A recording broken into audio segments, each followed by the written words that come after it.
हल्द्वानी शहर की गलियां हो या हाईवे, जगह जगह बड़े बड़े गड्ढे और लोगों की ओर से जबरन बनाए गए ऊटपटांग स्पीड ब्रेकर लोगों के लिए मुसीबत बने हुए हैं। एक तरफ जहां लोग चोटिल हो रहे हैं तो वहीं दूसरी ओर वाहनों की फिटनेस पर भी इनका असर पड़ रहा है। हल्द्वानी नैनीताल मुख्य हाईवे का हाल किसी गाँव की सड़क जैसा है। ऊबड़ खाबड़ डामर के टल्ले और ईंट से भरान किए गए इन गड्ढों की वजह से हाईवे पूरी तरह से पटा हुआ है। यही हाल शहर के पॉश इलाकों का भी है, जहां सड़क पर वाहन चलाने के बजाय ऑफ रोडिंग करने का एहसास होता है।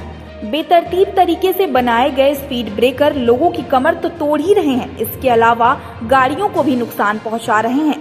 लोगों का कहना है कि विभागीय लापरवाही के चलते बिना मानकों के स्पीड ब्रेकर बना दिए गए हैं, जो कि जानलेवा है।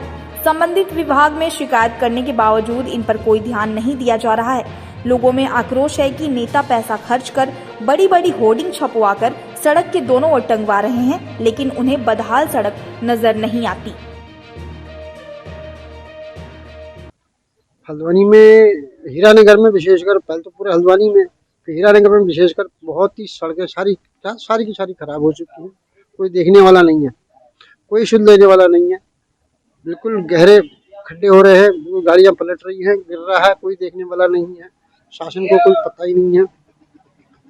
और जगह जगह पे स्पीड ब्रेकर ऐसे बना दिए जिनका कोई तुक ही नहीं है, जहाँ पर बिना मानकों के बना दिए गए हैं।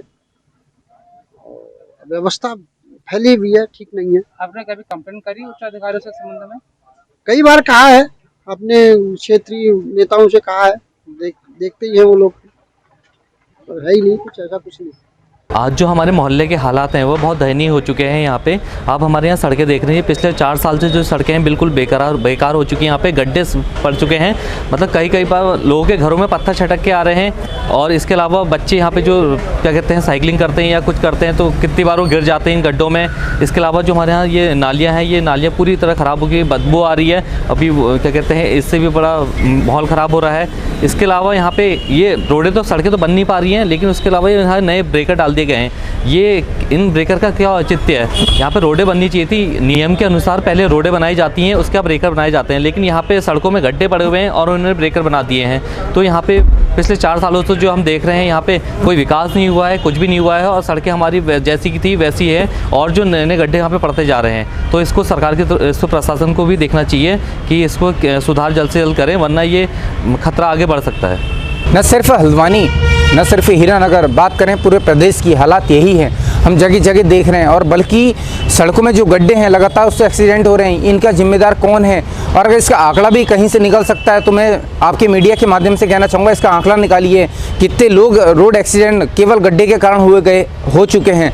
और दूसरा, मैं लगातार, बल्कि मैंने माननीय विधायक बंशीधर भगत जी को भी कॉल किया था कि जब तक मेरे क्षेत्र के भी हालात ये हैं, तो जब तक सड़क बनाने का बजट नहीं है, कम से कम आप बाइक सर्विस सेंटर खुलवा दें। हम युवाओं की यही मांग है। हम युवाओं के साथ क्या होता है कि हमारे पास रोजगार तो है नहीं, बहुत छोटा पैसा हमें घर से मिलता है जिससे हम अपना गुजारा चलाते हैं। तो हमारी बाइक की कभी चेन ढीली हो रही है, कभी कुछ हो रहा है। तो मेरा निवेदन है, अगर गवर्नमेंट के पास बजट नहीं है, बहुत बड़े बड़े होर्डिंग छापने का आपके पास पैसा है, युवा प्रदेश, युवा नेतृत्व पुष्कर सिंह धामी जी, आपसे भी निवेदन है, आपने अपनी फ़ोटो के साथ मोदी जी की फ़ोटो लगा के जो जगह जगह हर रोड में पोस्टर छापे हैं, उस सड़क में जहाँ पे पोस्टर लगा उसके नीचे की हालत भी देखें, वहाँ कितने बड़े गड्ढे हैं।